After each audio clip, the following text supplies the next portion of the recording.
शुक्रिया कि आपने मुझे मौका दिया कि हम आपके माध्यम से अपने किसान भाइयों से बात कर सकें। जहां तक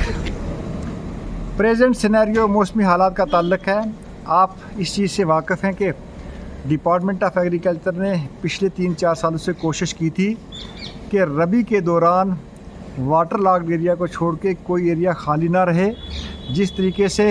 हम 2,75,000 हेक्टेयर के ऊपर खरीफ के बीच में काश्तकारी करते हैं, उसमें से मैक्सिमम एरिया जो था रबी के दौरान की क्रॉप्स के अंडर लाया जाए। और पिछले साल हम लोगों ने 1,40,000 हेक्टेयर एरिया जो था वो सिर्फ सरसों में लाया, और जिसको बड़े पैमाने पर आप तमाम मीडिया के लोगों ने अच्छे तरीके से उजागर भी किया, और वो एक एग्री टूरिज़म के लिहाज से एक कश्मीर की हिस्ट्री में एक बेहतरीन सक्सेस स्टोरी बनी। उसी नज़रिए को देखते हुए कि हर किसान जो है वो अपने खेत में साल में सीरियल क्रॉप जो है वो 2 बार लगाए। इस साल भी वैसा ही क्रॉपिंग प्लान दिया गया था। बड़े पैमाने पर सरसों लगाई गई थी, बड़े पैमाने पर ओट्स की क्रॉप लगाई थी, बरसीम को साथ में जोड़ा गया था, ताकि जिस वक्त हम डबल क्रॉपिंग में जितना ज़्यादा से ज़्यादा एरिया लाएंगे उससे हमारी क्रॉपिंग इंटेंसिटी बढ़ती है, और जब क्रॉपिंग इंटेंसिटी बढ़ती है तो हमारा किसान जो है उसको जो उसकी प्रोडक्शन है जब ज़्यादा आती है तो उससे उसकी आमदनी बढ़ती है। लेकिन इस साल के जो मौसमी हालात बने हुए हैं, जिस वक्त हम लोगों ने रबी क्रॉप्स की सोइंग की तो अच्छे तरीके से साल के अंदर मॉइस्चर थी, सोइंग भी अपने टाइम से कंप्लीट होगी और उसके बाद उसकी जर्मिनेशन भी बड़े अच्छे तरीके से होगी। लेकिन उस जर्मिनेशन के बाद at different intervals her crop में पानी की ज़रूरत पड़ती है, और जो इस वक्त तक जो था वो बारिश या बर्फ़बारी की वजह से नहीं मैसर हो पाया, जिसकी वजह से जो क्रॉप का ग्रोथ और डेवलपमेंट है वो स्टंट हो चुका है। लेकिन अगर अभी भी इस महीने के आखिर तक